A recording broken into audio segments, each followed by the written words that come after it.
자, 최경환, 이정현, 안철수, 한동훈, 유승민, 홍준표, 한덕수, 김문수, 김기현, 나경원, 윤상현, 원희룡, 오세훈, 이철우, 박형준, 김태흠, 유정복, 이장우 대전시장까지 18명이나 됩니다. 일단 거론되고 있는 후보군들이 저렇게나 많습니다. 자, 민주당에서는 어떻게 보고 계십니까, 신인영 의원님? 이렇게 후보가 난립한다는 거는 정말 내부에서 복잡다단한 경선 과정을 거칠 거라는 예상이 되긴 하는데, 실제로는 국민들이 정말 윤석열 대통령의 비상계엄 그리고 대통령 파면, 이런 탄핵에 있어서의 반대를 했던 국민의힘에 대해서 얼마나 지지와 정말 관심을 보일까는 또 다른 의문이다라고 생각을 하고요. 네. 우선은 국민의힘에서 후보를 낼 것이냐 말 것이냐, 이런 부분에 있어서의 최소한의 염치는 있어야 되지 않냐라는 비판이, 후보 내선 안 된다는 주장하시는 거군요. 그런 의견도 있는 만큼, 그렇다면 지금 대통령 파면을 초래한 당에서의 책임을 어떻게 정리하고 그 다음에 보궐 대선에 임할 것이냐가 명확해야 된다고 생각을 합니다. 근데 지금 그런 부분에 대한 정리 없이 이렇게 18명의 많은 사람들이 저요조요 하는 모습들에 대해서 국민들이 아마 눈살을 찌푸리지 않을까라는 생각이 한편으로는 들기도 하고요. 실제로 지금 60일 내에 선거를 해야 되고 6월 3일이 지금 선거 날짜라고 하면은 이제 경선에 대해서는 3월 5초에는 어느 정도 후보가 확정돼야 되는 시간이 촉박한 상황이거든요. 한 달도 안 될 수 있는 이 짧은 시간 동안에 이 많은 후보들이 나오는 이유는 무엇이겠는가? 짧은 기간이기 때문에 정치적으로나 경제적으로나 부담이 없다. 그리고 이때 한번 보여서 또 본인의 존재감을 과시한다는 면에서는 정치적으로는 손해를 보지는 않겠지만, 그럼에도 불구하고 국민의힘이 정말 이 상황에 대해서 사과와 반성을 했느냐, 이런 부분에 있어서의 각자의 입장이 명확해야 된다고 보고요. 특히나 지금 대통령 보궐선거로 인해서 아마 선거 비용이 5천억 정도가 초래가 된다고 합니다. 여러 가지 민생 경제 위기에 있는 상황에서 대한민국을 다시 한번 이렇게 어렵게 만든 국민의힘에서의 적절한 메시지가 뭔지에 대해서 후보들이 조금 더 국민들한테 진정성 있게 다가갈 필요가 있다. 그리고 진정으로 대한민국의 재건을 위해서 건강한 보수의 역할을 하겠다는 분들만 출마 의사를 보였으면 좋겠다라는 생각하고 있습니다. 네, 지금 이 국민의힘 18인의 잠룡들 출정식 장소에도 고심을 기울이는 듯한 모습입니다. 화면 보겠습니다.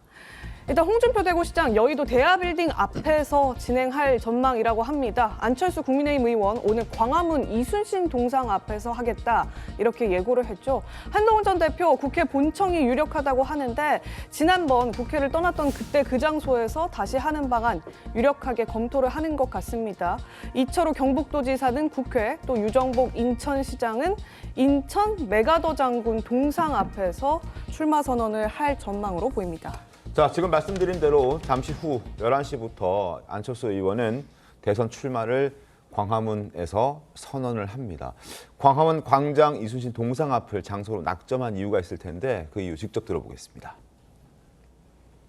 네. 광화문 광장에서 출마 선언을 하기로 했습니다. 광화문 광장은 국민 통합의 상징이 되어야 되는 그런 장소입니다. 다시 한 번 더 시대 전환을 해서 다시 우리나라 경제를 살리겠다, 그 각오를 다질 예정입니다.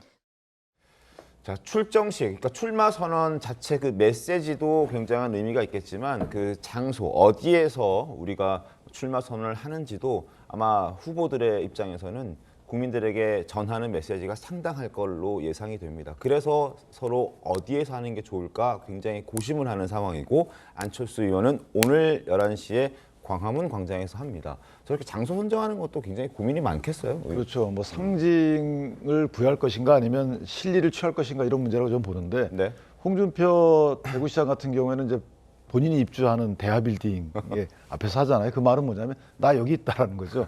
많이들 와달라라는 취지로 일단 읽히고요. 네. 상징성은 없는 건물이죠. 저희 보수 입장에서는 이제 그 뭐뿐만 아니고 그다 진보 입장에서도 많은 분들이 와서 당선되고 나간 곳이긴 한데 상징성은 없다라는 생각이 들고, 그다음에 유정복 그 인천시장 같은 경우 메가다 동산 앞에서 한다는 부분은 나라가 그만큼 위험하다라고 본인이 판단하는 거죠. 그래서 본인이 이재명 대표 이 분의 리더십에 대해서 강한 리더십은 평가하지만 그 리더십의 방향에 대해서는 의문을 제기하는 부분이 있는 거고, 따라서 나라를 구한 메가다 동상 앞에서 출정식을 상징적으로 한다 이런 생각이 들고요.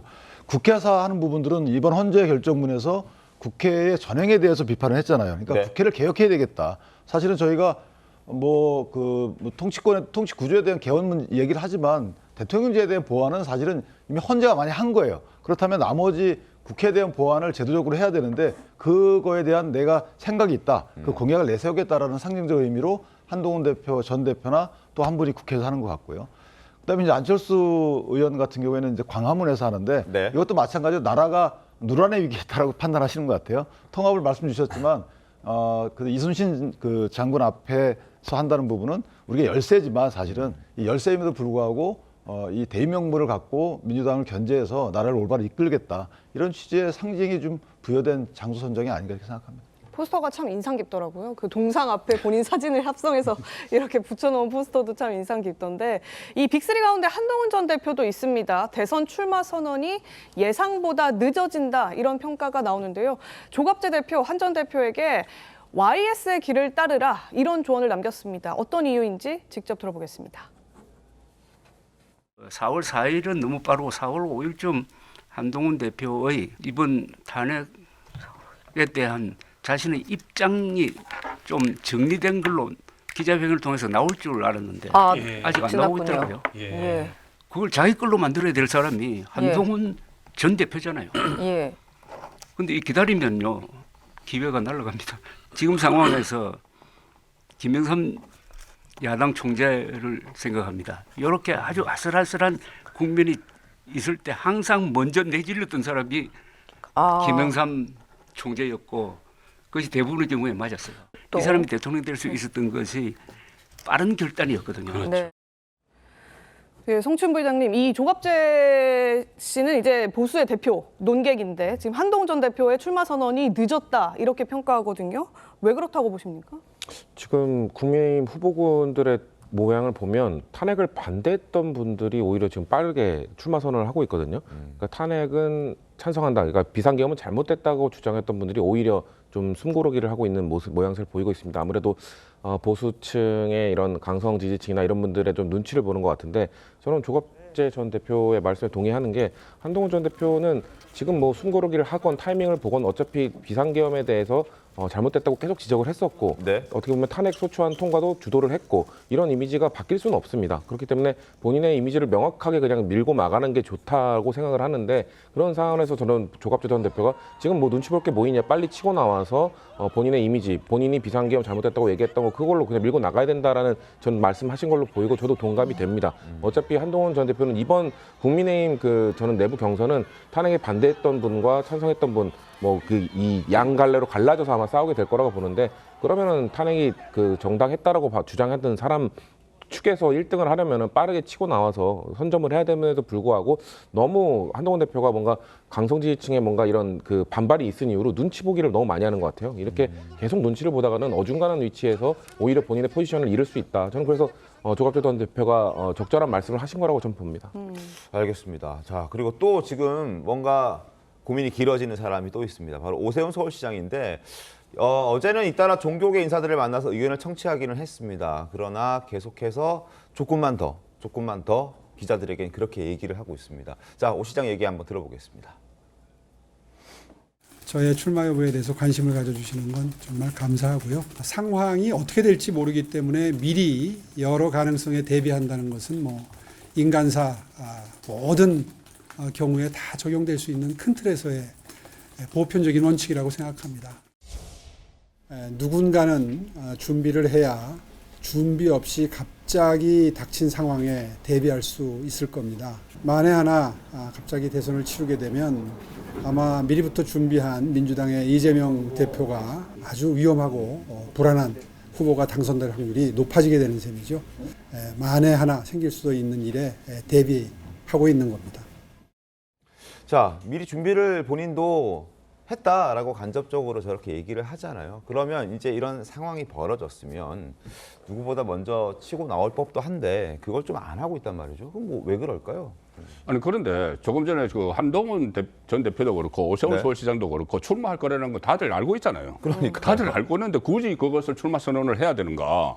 해야 되는가? 네, 후보 등록을 할 때 네. 후보 등록을 할 때 출마 메시지를 내면 되는 것이고 그리고 저 오세훈 서울시장 같은 경우는 다른 사람들하고 좀 달라요. 즉 강력 단체장이 8년 전에는 김관영 경북지사 한 명이 이제 출마를 했는데 이번에 조금 전에 볼 때 6명이지 않습니까? 맞습니다. 국민의힘 소속 강력 단체장 중에 절반이 지금 출마를 하는 상황이에요. 출마를 이야기를 하고 있는 거예요. 그런데 서울시장은 또 다릅니다. 서울시장은 물론 이 후보 경선 기간에는 서울시장직을 내려놓지 않아도 되지만 네. 그래도 그 30일 전까지는 서울시장직을 사퇴를 해야 돼요. 만약에 본인이 그걸 되면은 네. 그런 상황에서 좀 신중할 수밖에 없는 것이고 또 지금 뭐 어떤 뭐 명태균 리스트 이런 이야기도 나오고 하니까 본인이 좀 신중한 행보를 걷는 것인데 결국은 이제 출마를 할 것을 누구나 알고 있는 것이고 조금 전에 조갑재 씨가 이 한동훈 대표에게 왜 빨리 안 하냐고 하는데 이미 출마 선언했어요 사실상. 그때 책 내면서 책 출간을 하면서 다 알고 있어요. 네. 알고 있는데 한동훈 전 대표는 조심스러울 수가 있는 것이 지금 결국은 윤석열 대통령이 탄핵된 지 지금 다섯째입니다. 네. 다섯째인데 그때 본인이 여당 대표였어요.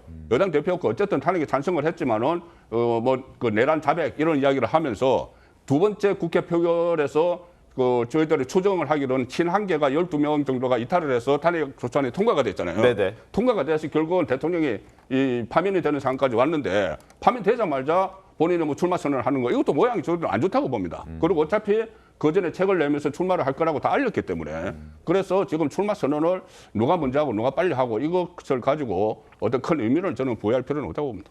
예우를 좀 갖추기 위해 시간을 두느냐 아니면 선긋기를 이제 바로 당장 할 수 없으니까 조금 이제 시간 텀을 두는 것이냐 뭐 해석이 조금 분분하긴 한 그런 상황인 것 같습니다.